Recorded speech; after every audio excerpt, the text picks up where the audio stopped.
देखिए दोस्तों, आज हम लोग टेस्ट नंबर 17 करने जा रहे हैं। टेस्ट नंबर 17, ठीक है। 17 नंबर का ये टेस्ट है और इसमें आपको 50 क्वेश्चन हिस्ट्री, पॉलिटी और ज्योग्राफी के मिलेंगे, वो भी पूरे डिटेल में, ठीक है। तो हम लोग फर्स्ट क्वेश्चन देखते हैं।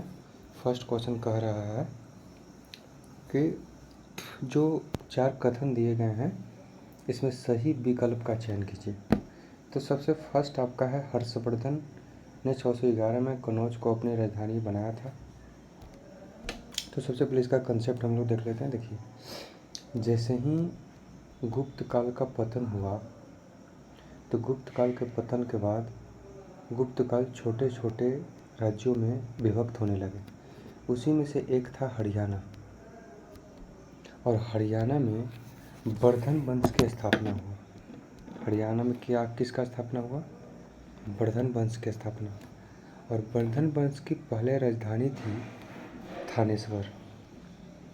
वर्धन वंश की राजधानी पहले बनी थानेश्वर। वर्धन वंश की राजधानी थानेश्वर बनी। उसके बाद 611 ईस्वी में, कब? 611 ईस्वी में राजधानी इसका कनौज बना। कहाँ बना? कनौज। और ये जो 611 ईस्वी में कनौज राजधानी बना था, वो बनाने वाले थे हर्षवर्धन। हर्षवर्धन।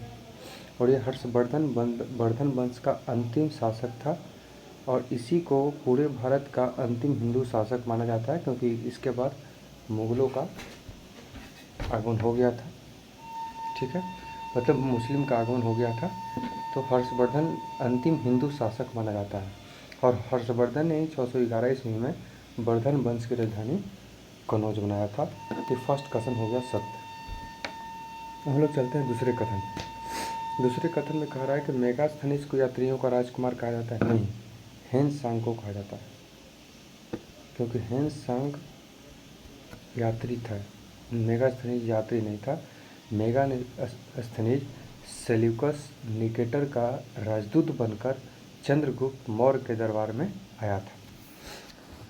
तो ये गलत हो गया। थर्ड नंबर देख लेते हैं। हर्षवर्धन को पुलकेशिन द्वितीय ने पराजित किया था। बिल्कुल सही है। कैसे, वो भी थोड़ा सा हम लोग आइडिया इसका ले लेते हैं, ठीक है। तो देखिए, हर्षवर्धन जब पूरे उत्तर भारत में विजय कर लिया तो दक्षिण भारत में, उत्तर भारत में विजय करने के बाद दक्षिण भारत में कदम रखा। जैसे ही दक्षिण भारत में कदम रखा तो दक्षिण भारत में पुलकेशिन द्वितीय के साथ हर्षवर्धन का मुकाबला हुआ, जिसमें हर्षवर्धन हार गया और दोबारा हर्षवर्धन कभी भी दक्षिण भारत पर आक्रमण नहीं किया, ठीक है। तो तीसरा ऑप्शन भी सही है। चौथा ऑप्शन है, हर्षवर्धन के शासनकाल में मथुरा सूत्र वस्त्र उद्योग का एक प्रमुख केंद्र था। सही बात है, सूती वस्त्र उद्योग का मथुरा सबसे बड़ा उद्योग केंद्र था। तो इसमें से कौन सा ऑप्शन हो जाएगा? 1, 3 और 4। 1, 3, 4 किसमें है? ऑप्शन नंबर डी में। अब हम लोग सेकंड क्वेश्चन पे आते हैं। सेकंड क्वेश्चन है आपका, देख लीजिए। दूसरा क्वेश्चन है कि यहाँ पे देखिए, सेकंड क्वेश्चन है कि निम्नलिखित में से चोल वंश के किस शासक ने बेन्नी के युद्ध में 11 राजाओं के संगठन को पराजित किया था? तो उनका नाम था कारिकल। अब इसका थोड़ा सा हिस्ट्री जान लीजिए। चोल वंश है, तो चोल वंश 2 कालखंड में थे। एक संगमकालीन चोल और एक 9वीं से 12वीं शताब्दी का चोल वंश, ठीक है। तो जो संगमकालीन चोल वंश था, उसका जो संस्थापक था उनका नाम था चिन्नी, और इनका जो महान शासक था उसका नाम था कारिकल। क्या नाम था? कारिकल। और कारिकल ने ही 11 राज्यों के संगठन को पराजित करने का काम किया था। तो इसका ऑप्शन हो जाएगा बी, ठीक है दोस्तों। ये भी जान लीजिए कि 9वीं से 12वीं शताब्दी में जो चोल वंश था उसका सबसे महान शासक राजेंद्र प्रथम था। यहाँ से आप इसको नोट कर लीजिएगा, इसको याद रखिएगा, ठीक है। और संगमकालीन चोल वंश और ये 9वीं से 12वीं जो चोल वंश था, वो दोनों में चोल वंश का शासक तमिलनाडु और आंध्र प्रदेश के क्षेत्र में ही था। हम लोग आते हैं अगले क्वेश्चन पे। तो अगला क्वेश्चन 3rd नंबर क्वेश्चन देख लीजिए। 3rd नंबर क्वेश्चन क्या कह रहा है? तो 3रा नंबर क्वेश्चन अब कह रहा है, यहीं पे है। 3rd नंबर क्वेश्चन कह रहा है दोस्तों कि निम्नलिखित में कौन सम्मिलित नहीं है। देखिए 6ठी शताब्दी ईस्वी में, 6ठी शताब्दी में टोटल 16 महाजनपद था। तो यहाँ पे आपको महाजनपद दिया हुआ है और यहाँ पे उसकी राजधानी दी हुई है। तो मगध की राजधानी राजगिरी थी, सही है। भज्जी की राजधानी वैशाली थी, ठीक है। वत्स की राजधानी विराटनगर नहीं था, विराटनगर नहीं था, तो कहाँ था? कौशाम्बी था। कहाँ था? कौशाम्बी था। और विराटनगर किसकी राजधानी थी? तो विराटनगर राजधानी थी मत्स्य की। मत्स्य की राजधानी कहाँ था? विराटनगर। पंचाल की राजधानी अहिच्छक, अच्छितक है, ठीक है, चित्रक। अब हम लोग इसका ऑप्शन हो जाएगा ये वाला, सी वाला। अगले क्वेश्चन को देखते हैं। अगला क्वेश्चन क्या कह रहा है? क्वेश्चन नंबर 4 कह रहा है कि उपनिषद का शाब्दिक अर्थ क्या होता है। देखिए उपनिषद 2 शब्द से मिलकर बना है, उप प्लस निषद। उप का मतलब होता है समीप, निषद का मतलब होता है ज्ञान की प्राप्ति। तो इसमें से यही आपको आंसर दिख रहा है, गुरु के समीप बैठकर ज्ञान की प्राप्ति करना। देखिए भारत में हिंदू का सबसे प्राचीन धर्म ग्रंथ वेद माना जाता है। भारत में हिंदू का सबसे प्राचीन धर्म ग्रंथ जो है वो वेद माना जाता है। और वेद से ही निकला हुआ है ब्राह्मण ग्रंथ, आरण्यक और उपनिषद। अब ये चारों को मिलाकर वेद साहित्य कहा जाता है। वेद, ब्राह्मण ग्रंथ, आरण्यक और उपनिषद चारों को मिला दिया जाए तो इसी को हम लोग बोलते हैं वेद साहित्य। वेद साहित्य, वेद साहित्य कहा जाता है, ठीक है। हम लोग आते हैं क्वेश्चन नंबर 5 पे। क्वेश्चन नंबर 5 क्या कह रहा है वो देखिए। क्वेश्चन नंबर 5 का कहना है कि निम्नलिखित में कौन सा कथन सही नहीं है। इसमें से कौन सा कथन सही नहीं है? कथन को पहचानना है, कौन सा कथन सही नहीं है। तो लॉर्ड डलहौजी द्वारा अपनाया गया राज हड़प नीति का प्रथम शिकार सतारा था, ये सही है। यहाँ पे डलहौजी कह दिया तो आंसर सतारा होगा, महाराष्ट्र का सतारा। अगर डलहौजी नहीं रहता तो इसका आंसर हो जाता कर्नाटक का एक स्थान है, उसका नाम है कितूर। कर्नाटक का स्थान क्या है? कितूर। ये कितूर 1824 में ही डॉक्ट्रिन्स ऑफ लैब राज हड़प नीति का मतलब गोद निषेध प्रथा का प्रथम शिकार था। लेकिन डलहौजी के समय में तो डलहौजी लागू किया था 1848 में गोद निषेध प्रथा। तो इस समय पहला आपका था सतारा। सतारा कहाँ पे है? सतारा महाराष्ट्र में पड़ता है।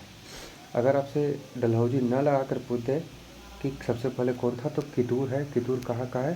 तो वो कर्नाटक का है। उसका दूसरा नंबर 1843 ईस्वी में सिंध को जीतकर अंग्रेज साम्राज्य में शामिल करने का श्रेय लॉर्ड हार्डिंग प्रथम को जाता है, नहीं, एलन को जाता है। कैसे? वो देखिए यहाँ पे कह रहा है, यहाँ पे आप ये देखिए कि 1883 में सिंध को जीतकर, तो 1883 में एलन था।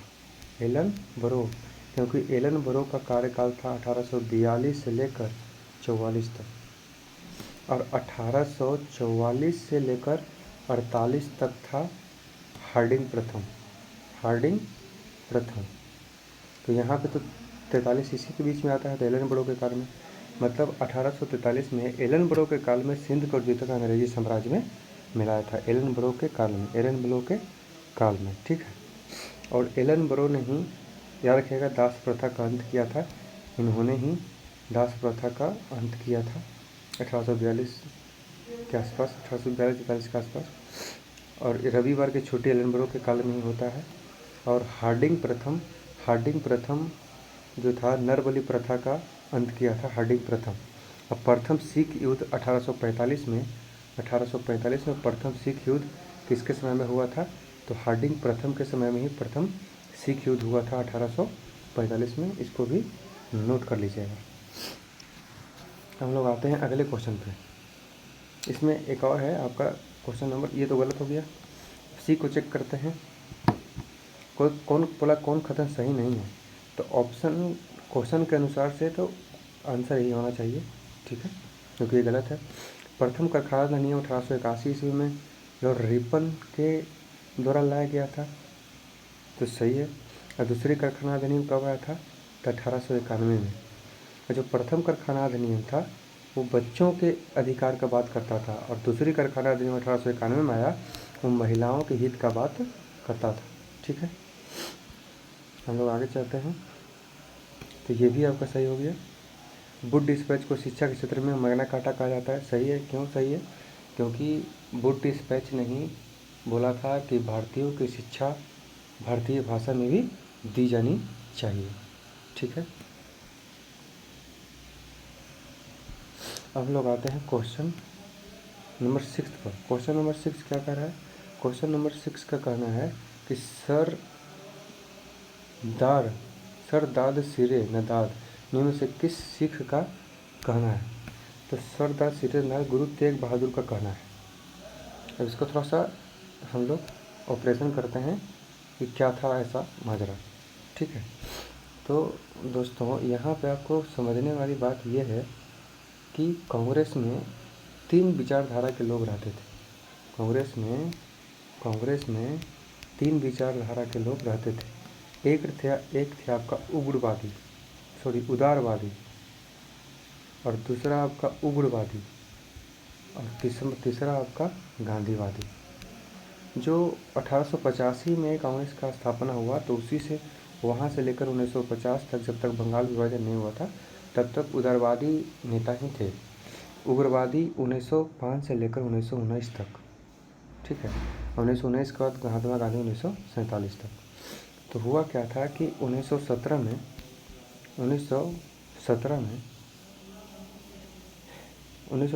में ये हुआ दोस्तों। 1917 का मतलब उग्रवादी चरण। 1917 में एक अधिवेशन हुआ। वो अधिवेशन कहाँ हुआ था वो देख लीजिए। एक मिनट सॉरी, ये हम लोग अगले क्वेश्चन के आंसर पे आ गए थे, मिस्टेक से क्वेश्चन चेंज हो गया था। इसको थोड़ा सा हम लोग देख लेते हैं, ठीक है।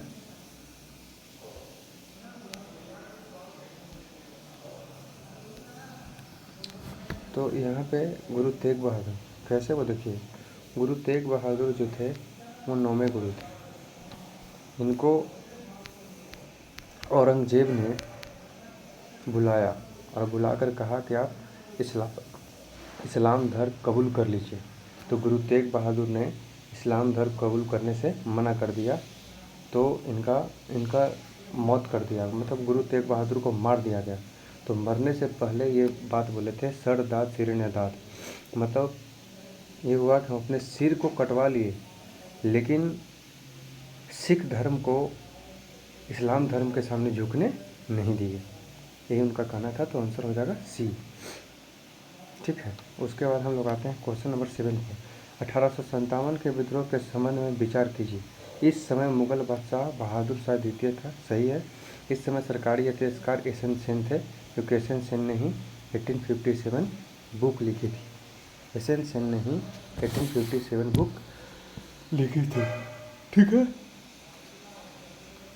ये बहादुर शाह द्वितीय क्या था कि जब यहाँ पे ये दिल्ली से नेतृत्व कर रहे थे, तो बहादुर शाह द्वितीय जब दिल्ली से नेतृत्व कर रहे थे, तो हुआ क्या कि ये जब दमन होने लगा, दिल्ली का दमन होने लगा, तो इन्होंने हुमायूं के मकबरा में जाकर छुप गया। तो निकहल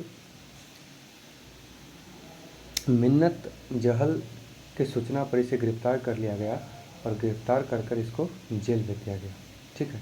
तो 1857 के यहाँ पे 1857 में, उसी समय 1857 के समय बहादुर शाह द्वितीय था, ये मुग़ल बादशाह था दिल्ली में। इसका इतिहासकार कौन थे? सरकारी इतिहासकार एस.एन. सेंथ है, दोनों कथन सत्य है। इसका सी आंसर हो जाएगा।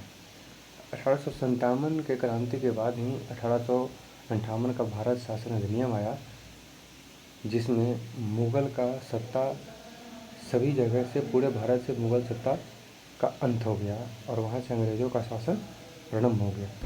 क्वेश्चन नंबर 8 पर आते हैं दोस्तों।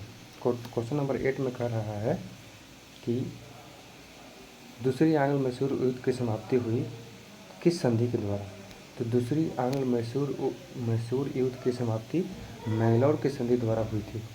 अब यहाँ पे हम लोग आंग्ल मैसूर युद्ध सब देख लेते हैं, फर्स्ट, सेकेंड, थर्ड और फोर्थ। तो फर्स्ट आंग्ल मैसूर युद्ध हुआ था 1700, याद रखिएगा डेट, 1767 से लेकर 69 तक, 1767 से 69, 1767 से 69। और सेकेंड हुआ 1780 से 84। और थर्ड हुआ था 1790 से 92। फोर्थ हुआ था 1799। तो ये हुआ था मद्रास की संधि द्वारा, और ये हुआ था मैंगलोर के संधि द्वारा, और ये हुआ था श्रीरंगपट्टनम की संधि द्वारा, और इसमें टीपू सुल्तान मारा ही गया था। और दूसरे युद्ध में हैदर अली मारे गए थे, और हैदर अली के मरने के बाद टीपू सुल्तान ने मोर्चा संभाला 2 साल और वहाँ मैंगलोर की संधि की। तो यहाँ पर आंसर हो जाएगा मैंगलोर की संधि। मैंगलोर कितने स्थान पर है, तो दूसरे स्थान पर मैंगलोर इसका आंसर, राइट आंसर हो जाएगा। हम लोग आगे आते हैं। क्वेश्चन नंबर 9 की बात करते हैं। क्वेश्चन नंबर 9 कह रहा है 1918 ईस्वी में अखिल भारतीय उदारवादी संघ की स्थापना किसके नेतृत्व में किया गया। यहाँ पे देख लीजिए, कह रहा है अखिल भारतीय उदारवादी संघ, अखिल भारतीय उदारवादी संघ, उदारवादी संघ। अब ये क्या है, इसका कंसेप्ट वो हम लोग थोड़ा सा जान लेते हैं दोस्तों। देख लीजिए, इसका ऑप्शन इधर है, एस.एन. मुखर्जी इसका आंसर होगा, ऑप्शन नंबर ए। अब इसको थोड़ा सा डिटेल में हम लोग समझते हैं हुआ क्या था। देखिए, कांग्रेस में जब कांग्रेस का स्थापना हुआ 1885 में, तो कांग्रेस में 3 विचारधारा के लोग थे। एक थे उदारवादी, और एक थे उग्रवादी, और एक थे गांधीवादी। ठीक है दोस्तों। तो उदारवादी जो चरण था वो 1905 तक ही चला, 1905 के बाद 1919 तक उग्रवादी चला, और गांधीवादी 1919 के बाद 1947 तक चला।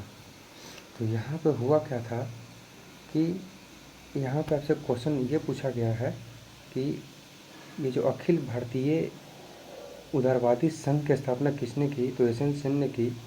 हुआ क्या था कि 1917 में, कब, 1917 में, देखिए 1917 यहाँ पे है। इसका स्थापना 1918 में हुआ था, लेकिन कहानी 1917 में है। 1917 में एक घोषणा पत्र आया, मॉन्टेग्यू घोषणा पत्र। कब आया था, 1917 में। 1917 में मॉन्टेग्यू घोषणा पत्र आया, और मॉन्टेग्यू घोषणा पत्र को ही हम लोग अगस्त घोषणा पत्र कहते हैं। इसमें कहा यह गया था कि भारत में धीरे धीरे उत्तरदायी शासन की स्थापना करना है। तो 1918 में एक विशेष अधिवेशन बुलाया गया मुंबई में। 1918 के विशेष अधिवेशन में, 1918 के विशेष अधिवेशन कहाँ पे हुआ, मुंबई में। तो यहाँ पे हुआ क्या कि उग्रवादी लोग इसको स्वीकार नहीं किए, लेकिन उदारवादी लोग स्वीकार किए। तो उस समय उग्रवादी का ही बात माना गया। तो उदारवादी के एक नेता थे जो कांग्रेस के स्थापना से ही थे, एस.एन. बनर्जी, सुरेंद्रनाथ बनर्जी। सुरेंद्रनाथ बनर्जी ने उससे हटकर 1918 में अखिल भारतीय उदारवादी संघ की स्थापना की थी। तो इसलिए इसका आंसर हो जाएगा ए। ठीक है, अब इसका कंसेप्ट को समझ गए होंगे। अब लोग आते हैं अगले क्वेश्चन पे। क्वेश्चन नंबर 10 देखिए।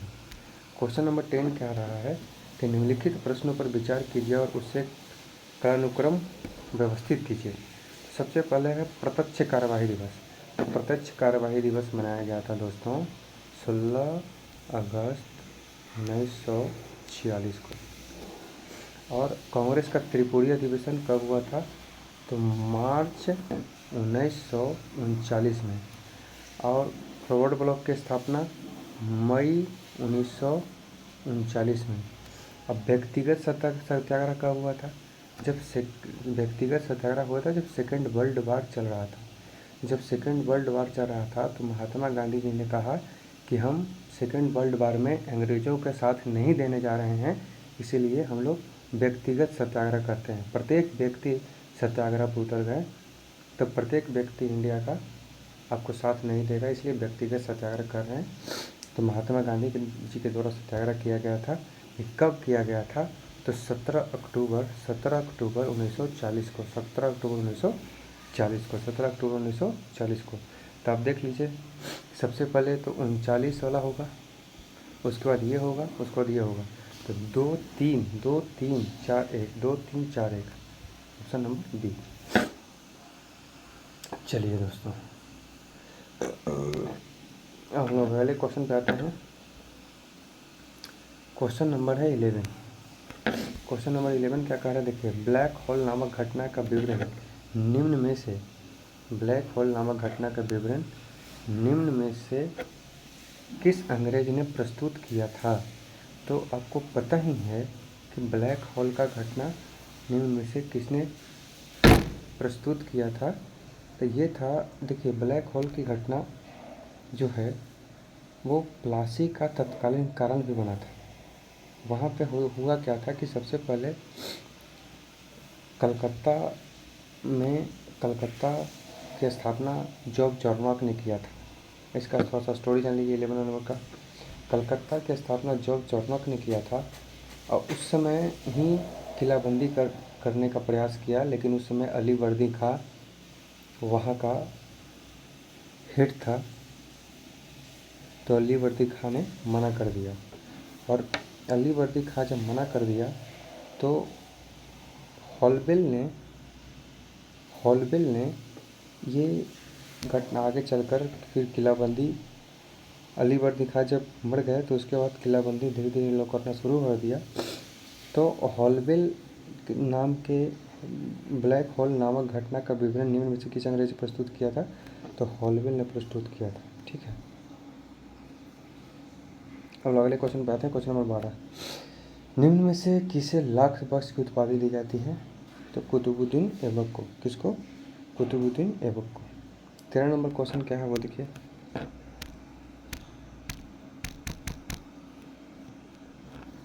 13 नंबर क्वेश्चन कह रहा है कि कुतुब मीनार का निर्माण पूर्ण करने का श्रेय इल्तुतमिश को जाता है।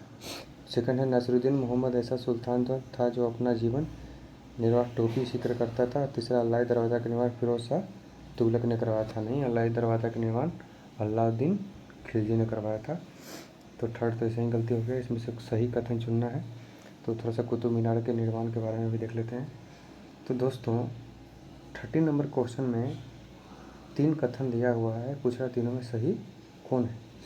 तो कुतुबुद्दीन ऐबक और इल्तुतमिश के गुरु थे बख्तियार काकी। इल्तुतमिश और साथ साथ कुतुबुद्दीन ऐबक के गुरु थे बख्तियार काकी। बख्तियार काकी आप लोग लिख लीजिएगा, बख्तियार काकी। तो बख्तियार काकी के याद में कुतुबुद्दीन ऐबक ने कुतुब मीनार का निर्माण दिल्ली में करवाया। कुतुब मीनार का निर्माण कहाँ पे करवाया? तो दिल्ली में करवाया।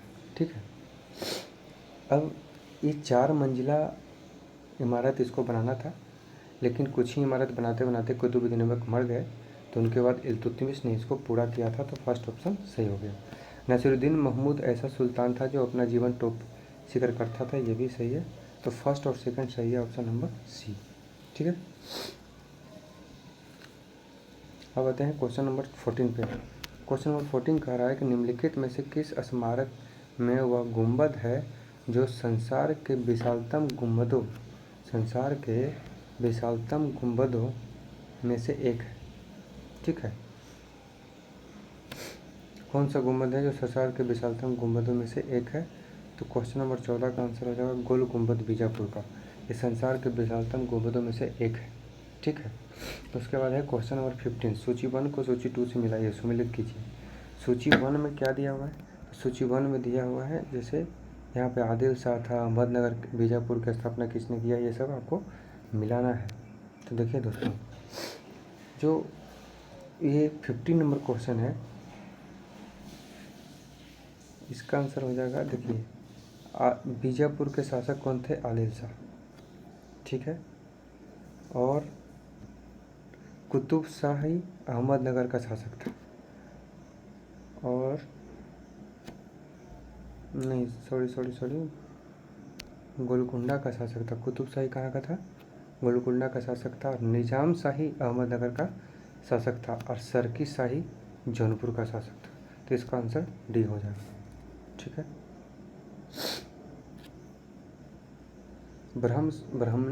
ब्राह्मणी साम्राज्य का जब पतन हुआ था तो ये 5 नगर में बदल गया था, उसी का शासक का वर्णन है।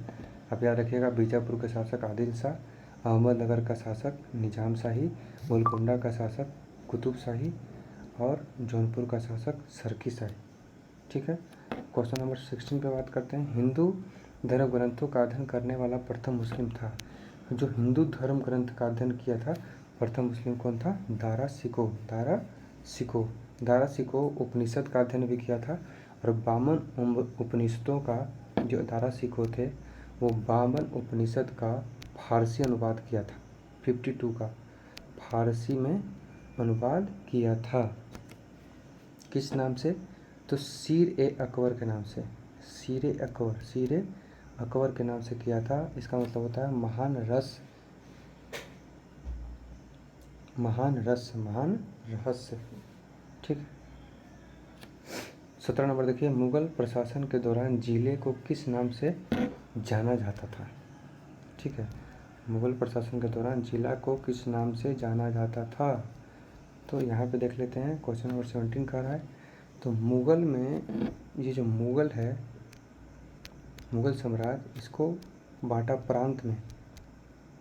अब प्रांत को बांटा जिला में, जिसको हम लोग सरकार कहते थे। सरकार, जिला को क्या कहते थे मुगल काल में? सरकार। और जिला को बांट दिया परगना में। तो यहाँ पे जिला को क्या कहते थे? तो सरकार कहते थे। ऑप्शन नंबर डी हो गया। अब हम लगाते हैं अगले क्वेश्चन पे, क्वेश्चन नंबर 18 पे। देखिए दोस्तों, क्वेश्चन नंबर 18 है। इंडियन ओपिनियन पत्रिका के प्रथम संपादक थे, कौन थे? तो चलते हैं देखते हैं इंडियन ओपिनियन पत्रिका। तो क्वेश्चन नंबर 18 है। क्वेश्चन नंबर 18 का आंसर कौन सा हो जाएगा? मनसुख लाल नजर। इंडियन ओपिनियन पत्रिका का संपादक कौन थे? कि इंडियन ओपिनियन पत्रिका का संपादक थे मनसुख लाल नजर।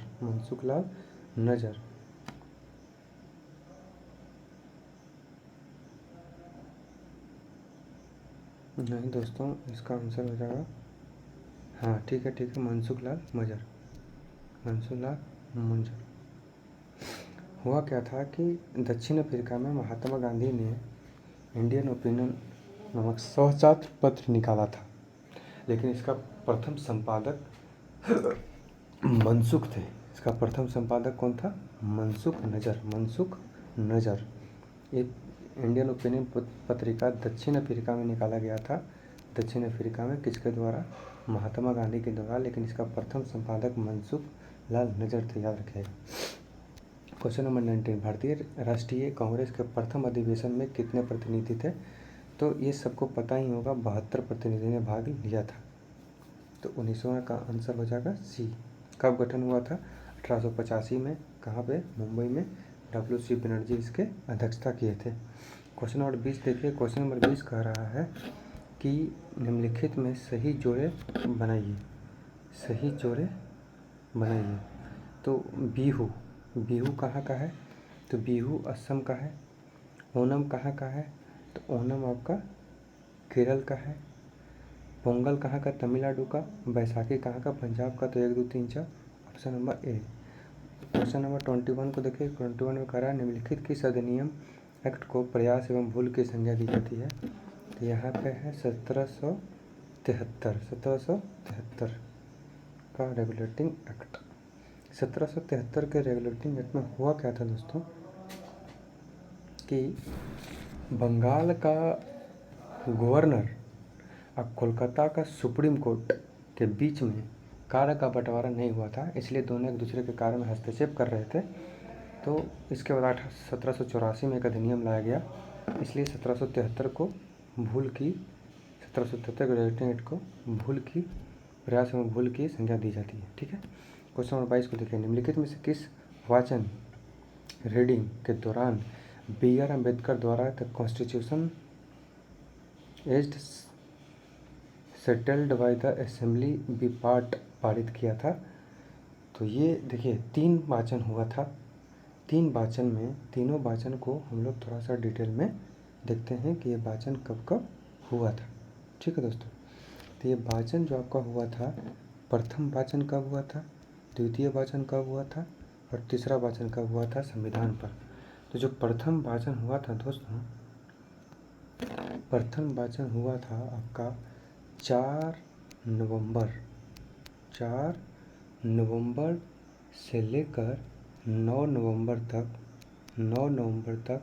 1948 में। और दूसरा वाचन हुआ था 15 नवंबर से लेकर 17 अक्टूबर तक, कब 1948 में। प्रथम वाचन 4 नवंबर से 9 नवंबर के बीच, कब 1948 में। दूसरा वाचन 15 नवंबर से 19 अक्टूबर तक 1948 में। और तीसरा वाचन जो हुआ वो 14 नवंबर से लेकर 26 नवंबर के बीच में हुआ, कब हुआ, तो 1949 को हुआ। और आपको पता ही है कि 26 नवंबर 1949 को संविधान बन के तैयार हो गया था। तो ये जो वाचन दिए थे वो तृतीय वाचन में ही ये जो आपका कथन था वो दिए थे भीमराव अंबेडकर ने। किसने? भीमराव अंबेडकर ने। ठीक है दोस्तों, तो हम लोग आगे चलते हैं, क्वेश्चन नंबर 23 पे आते हैं। क्वेश्चन नंबर 23 क्या कह रहा है उसको देखिए। क्वेश्चन नंबर 23 कह रहा है कि कथन है और उसका निष्कर्ष है, तो कौन सा कथन सही है और उसका निष्कर्ष सही है। तो कथन आर और इसको देखिए। पहला आपका कथन आर है कि मौलिक अधिकार न्यायालय में बाध्य योग्य नहीं है, जबकि राज्य के नीति निर्देशक तत्व बाध्य है। ये गलत है। यहाँ पे कह रहा है राज्य के नीति निर्देशक तत्व न्यायालय में बाध्य योग्य नहीं है, जबकि मौलिक अधिकार हैं। तो ये सही हो जाएगा और ये गलत हो जाएगा। तो ए सही है, इसका आंसर बी हो जाएगा, क्योंकि डीपीएसपी न्यायालय में बाध्य नहीं है। न्यायालय डीपीएसपी को लागू नहीं करा सकता है, लेकिन फंडामेंटल राइट को लागू करा सकता है। क्वेश्चन नंबर 24 देखिए, भारतीय संविधान एवं अमेरिकी संविधान निम्न में से कौन सी समानता पाई जाती है। मतलब दोनों में कौन सी समानता पाई जाती है। तो न्यायिक पूर्णावलोकन, तो न्यायिक पूर्णावलोकन है दोस्तों, वो यूएसए से ही लिया गया है। अप्रत्यक्ष लोकतंत्र ये भी है यूएसए से, और राष्ट्रपति का कार्यकाल यूएसए से। संविधान की सर्वोच्चता, इस संविधान की सर्वोच्चता ब्रिटेन से लिया गया है। तो ये पढ़ते हैं। सॉरी दोस्तों, यहाँ पे देख लीजिए, यहाँ पे न्यायिक पूर्णावलोकन यूएसए से लिया गया है, राष्ट्रपति का निर्वाचन यूएसए से, और संविधान की सर्वोच्चता यूएसए से। लेकिन अब एक मिनट, तो दोस्तों हुआ क्या है कि न्यायिक पूर्णावलोकन अमेरिका से, अप्रत्यक्ष लोकतंत्र अमेरिका से, राष्ट्रपति का कार्यकाल अमेरिका के बराबर नहीं है, क्योंकि यूएसए में राष्ट्रपति का कार्यकाल 4 साल है और हम लोग के यहाँ 5 साल। ठीक है दोस्तों, अब यहाँ पे संविधान की सर्वोच्चता ये भी यूएसए से लिया गया है। तो 1, 2, 4 सही ऑप्शन है। अब हम लोग आते हैं क्वेश्चन नंबर 25 पे। क्वेश्चन नंबर 25 क्या कह रहा है वो देखिए, निम्नलिखित में कौन सा कथन सही है। कथन सही को पहचानना है। तो फर्स्ट में कह रहा है कि आर्टिकल 333 के तहत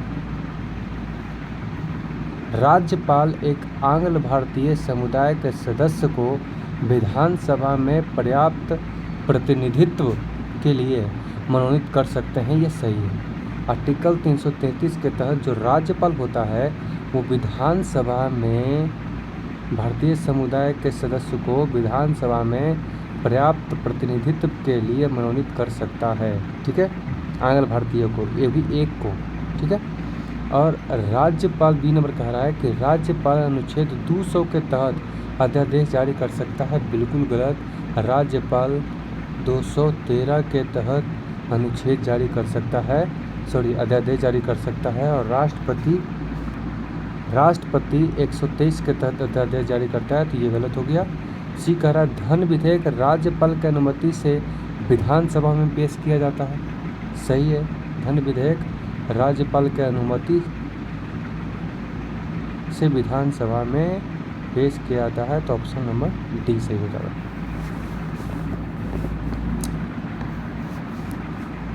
अब आते हैं हम लोग क्वेश्चन नंबर 26 पर। क्वेश्चन नंबर 26 क्या कह रहा है भाइयों, वो देख लेते हैं।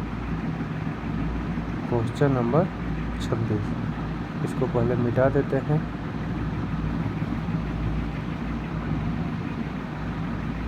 क्वेश्चन नंबर 26 में कह रहा है कि एक वर्ष तक राजस्व एकत्र करने का प्रस्ताव सरकार किस विधेयक द्वारा करती है।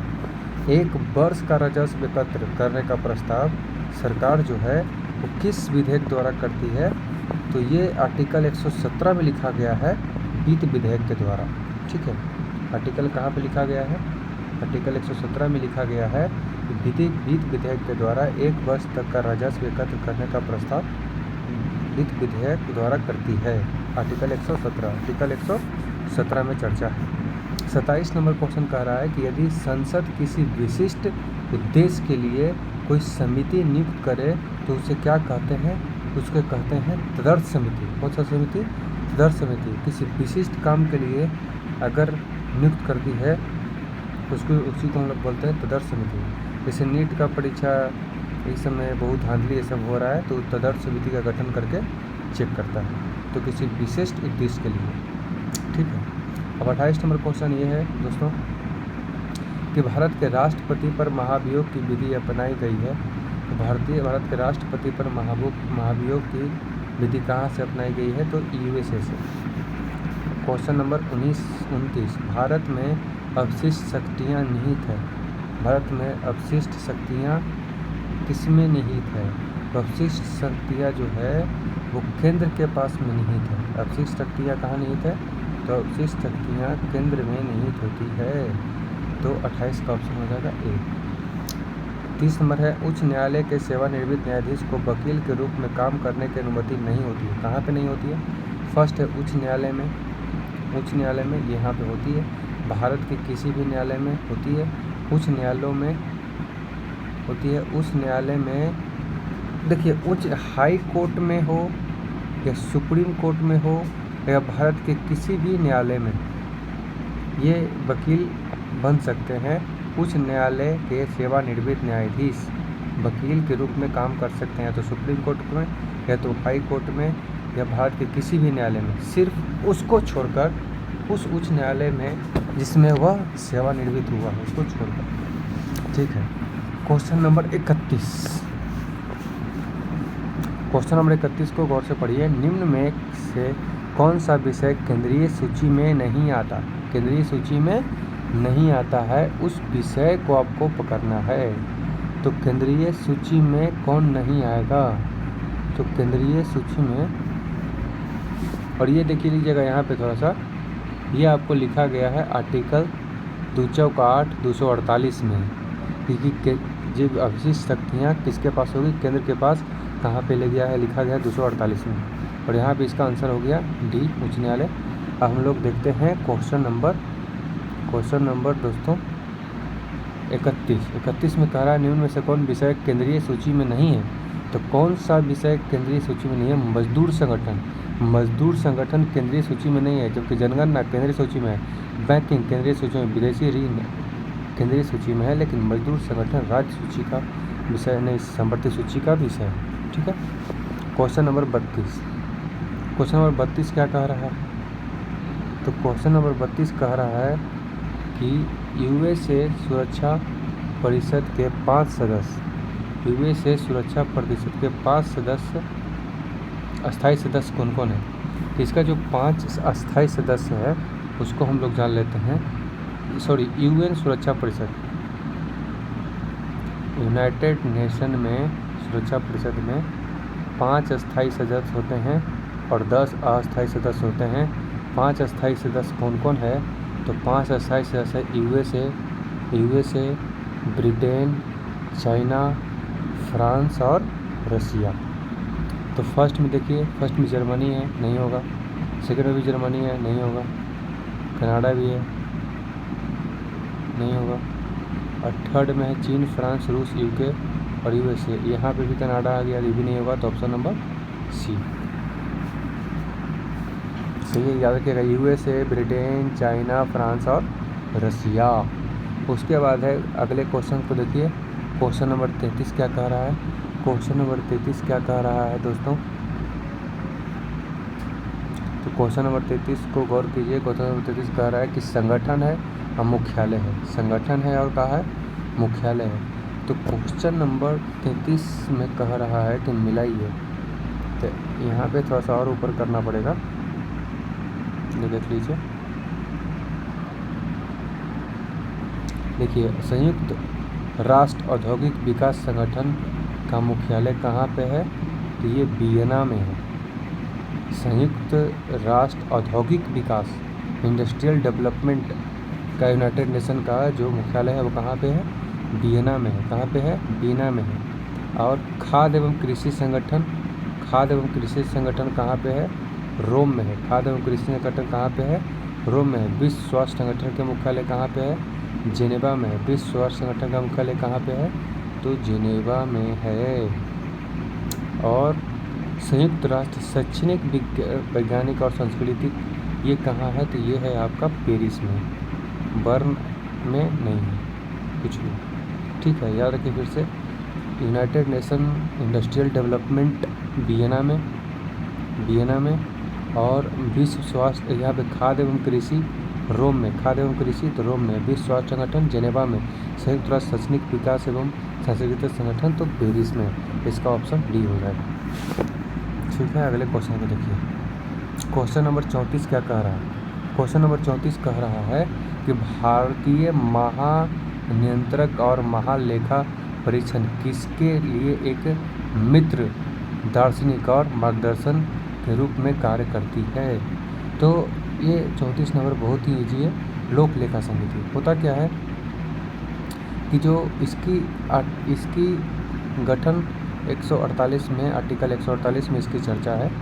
भारतीय महानियंत्रक एवं महालेखा परीक्षण यह क्या करती है? रिपोर्ट तैयार करती है और रिपोर्ट तैयार करके लोक लेखा समिति को सौंपती है। किसको? लोक लेखा समिति को। और लोक लेखा समिति राष्ट्रपति को सौंपता है। लोक लेखा समिति राष्ट्रपति को सौंपता है किसके? आर्टिकल 51 के तहत। आर्टिकल 151 के तहत जो लोक लेखा समिति है वो रिपोर्ट राष्ट्रपति को सौंपेगा। किसको सौंपेगा? राष्ट्रपति को। और राष्ट्रपति संसद में रखेगा। राष्ट्रपति संसद में रखेगा। और जब संसद में इसको रखेगा तो उसके बाद इसकी समीक्षा की जाएगी। तो यहाँ पे है कि महानियंत्रण और महालेखा परीक्षण किसके लिए मित्र दार्शनिक है? तो लोक लेखा समिति के लिए। किसके लिए? लोक लेखा समिति के लिए। किसके लिए? लोक लेखा समिति के लिए। तो क्वेश्चन नंबर 35 है। क्वेश्चन नंबर 35 क्या करा? सूची 1 को सूची 2 से मिलाइए। तो 35 में है क्या वो हम लोग देख लेते हैं। तो क्वेश्चन नंबर 35 में क्या है दोस्तों, ये देखिए। क्वेश्चन नंबर 35 में सूची 1 को सूची 2 से मिलाना है। अब यहाँ पे देखिए 35 में क्या है? 35 में मिलाना है तो यहाँ पे देखिए लोकसभा सदस्य, लोकसभा जो सदस्य होते हैं वो वैक्स मतदान द्वारा निर्वाचित होते हैं। 18 वर्ष से ऊपर वाले से निर्वाचित होते हैं। राष्ट्रपति निर्वाचन मंडल द्वारा निर्वाचित होती है। राष्ट्रपति निर्वाचन मंडल द्वारा। उपराष्ट्रपति संसद द्वारा निर्वाचित होती है। उपराष्ट्रपति किसके द्वारा? तो संसद द्वारा, क्योंकि ये राज्यसभा का मेंबर होता है। अध्यक्ष स्पीकर लोकसभा के द्वारा, किसके द्वारा? लोकसभा द्वारा। फिर से सुनिए, लोकसभा अध्यक्ष किसके द्वारा? व्यक्ति मताधिकार द्वारा। राष्ट्रपति किसके द्वारा? निर्वाचन मंडल द्वारा। उपराष्ट्रपति किसके द्वारा? तो उपराष्ट्रपति संसद द्वारा। और स्पीकर किसके द्वारा? तो लोकसभा के निर्वाचन, लोकसभा द्वारा निर्वाचित होता है। तो 35 का आंसर डी हो जाएगा। उसके बाद है बाब बुडान की पहाड़ी निम्न में से किस राज्य में है? तो ये है कर्नाटक में। बाब बुडान की पहाड़ी कहाँ है? कर्नाटक में। बाब बुडान की पहाड़ी कहाँ है? कर्नाटक में। 37 नंबर क्वेश्चन देखिए। 37 नंबर क्वेश्चन कह रहा है कि निम्नलिखित में कौन सुमेलित नहीं है? इसमें से सुमेलित कौन नहीं है दोस्तों, वो देखिए। तो देखिए, महावीर मोलम राष्ट्रीय उद्यान, महावीर मोलम राष्ट्रीय उद्यान, महावीर मोलम राष्ट्रीय उद्यान गोवा में। महावीर मोलम राष्ट्रीय उद्यान कहाँ पे है? गोवा में। फवंगपुई नीला पर्वत, फवंगपुई नीला पर्वत है मिजोरम में। गिर पश्चिम बंगाल में नहीं है। गिर कहाँ पे है दोस्तों? तो गिर है गुजरात में। गिर है कहाँ पर? गुजरात में। और इटाकी नागालैंड में, इटाकी नागालैंड में, इटाकी नागालैंड में, याद रखिएगा। कौन सा रहेगा? सी। उसके बाद 38 नंबर निम्नलिखित में से कौन से राज्यों का युग्म कर्क रेखा के उत्तर में स्थित है? कर्क रेखा के उत्तर में स्थित है। तो कर्क रेखा के उत्तर में, यहाँ पे देखिए,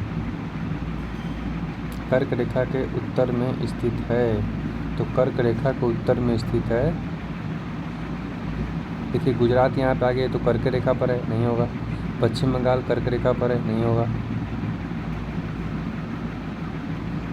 उसके बाद है अरुणाचल प्रदेश, उत्तराखंड, झारखंड। झारखंड आ गया उसी पर है, तो नहीं होगा। तो इसका आंसर सी हो जाएगा।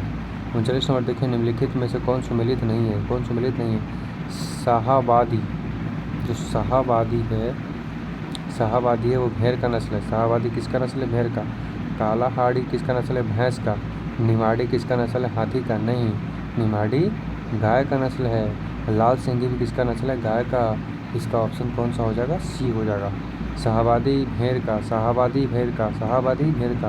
कालाहांडी भैंस का, कालाहांडी भैंस का। शाहाबादी भेड़ का। निमाड़ी गाय का। लाल सिंगी गाय का। इसके बाद है क्वेश्चन नंबर 40।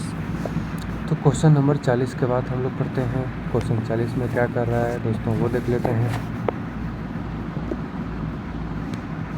क्वेश्चन 40 में करा, निम्न खनिजों में से किस खनिज के उत्पादन में भारत विश्व में अग्रणी स्थान पर है?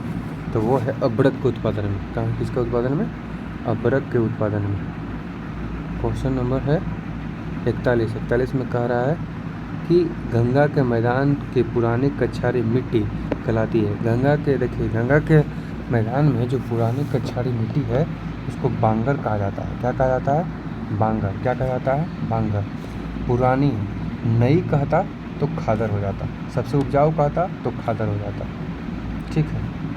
उसके बाद क्वेश्चन नंबर 42 में कह रहा है भारत में सुनामी वार्निंग सेंटर अवस्थित है। सुनामी वार्निंग सेंटर अवस्थित है कहाँ पे?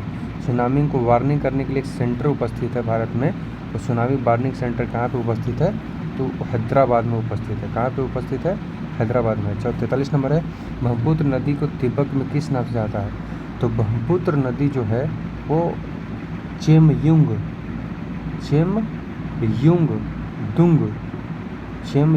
दुंग हिमलत से निकलता है। चेमयुंगनुंग हिमलत से निकलता है, तिब्बत से निकलता है। तिब्बत में इसको सांगपो कहा जाता है और अरुणाचल प्रदेश में इसको दिहांग कहा जाता है। असम में इसको ब्रह्मपुत्र कहा जाता है और बांग्लादेश में इसको जमुना कहा जाता है। यहाँ से सबसे पूछ रहा, ब्रह्मपुत्र नदी को तिब्बत में क्या कहते हैं? तिब्बत में सांगपो कहते हैं। तिब्बत में क्या कहते हैं? सांगपो कहते हैं। तिब्बत में क्या कहते हैं? सांगपो। और दिहांग कहाँ पे करते हैं? अरुणाचल प्रदेश में। और असम में क्या कहते हैं? ब्रह्मपुत्र। असम में क्या कहते हैं? ब्रह्मपुत्र। और यमुना में क्या कहते हैं? जमुना कहाँ पे कहते हैं? बांग्लादेश। तो आप याद रखिएगा, ठीक है। 44 नंबर क्वेश्चन, निम्नलिखित में से कौन सा मापक टॉर्नेडो की तीव्रता के माप हेतु प्रयोग में की जाती है? तो यह है फुजीटा स्केल। कौन सा स्केल? फुजीटा स्केल। कौन सा स्केल? फुजीटा स्केल। 45 नंबर है, फोन एक स्थानीय पवन है। तो फोन एक स्थानीय पवन कहाँ का? स्विट्जरलैंड का।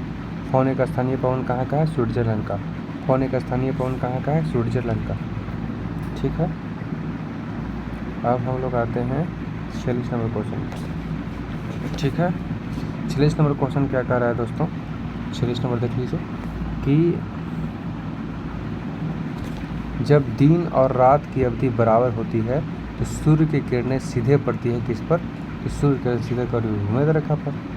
और उसका 47 नंबर, चंबल नदी पर कौन सा बांध है, तो चंबल नदी पर जो आपका बांध है दोस्तों वो गांधी सागर बांध है। चंबल नदी पर कौन सा बांध है, गांधी सागर बांध है। 48 नंबर कह रहा है रेगुर मिट्टी सबसे ज़्यादा महाराष्ट्र में है। रेगुर मिट्टी सबसे ज़्यादा कहाँ पे है, महाराष्ट्र में। 49 नंबर, पश्चिमी भाग में हिमालय की श्रेणियों के दक्षिण से उत्तर की ओर निम्नलिखित में से कौन है, तो दक्षिण से उत्तर की ओर पड़ रहा है। तो सबसे पहले ट्रांस हिमालय, ट्रांस के बाद बृहद हिमालय, उसके बाद लघु हिमालय, उसके बाद शिवालिक हिमालय। बृहद, लघु और शिवालिक, बृहद, लघु और शिवालिक, ऊपर में ट्रांस है। तो दक्षिण से उत्तर पूछ रहा है तो सबसे पहले शिवालिक होगा, शिवालिक के बाद लघु होगा, लघु के बाद बृहद होगा, और बृहद के बाद क्या होगा दोस्तों, यही इसी को हम लोग महान हिमालय भी कहते हैं। इसका ऑप्शन नंबर बी हो जाएगा। क्वेश्चन नंबर 50 क्या कह रहा है भाई, क्वेश्चन नंबर 50 कह रहा है कि आर्कटिक महासागर एवं प्रशांत महासागर को जोड़ने वाला जलमरूस्थल क्या करता है। आर्कटिक महासागर और प्रशांत महासागर को जोड़ने वाले को क्या बोलते हैं, बेरिंग जल संधि। आर्कटिक महासागर और प्रशांत महासागर, आर्कटिक महासागर और प्रशांत महासागर को जोड़ने वाले को क्या बोलते हैं, बेरिंग जल संधि, ठीक है। तो मिलते हैं हम लोग इसके नेक्स्ट क्लास में।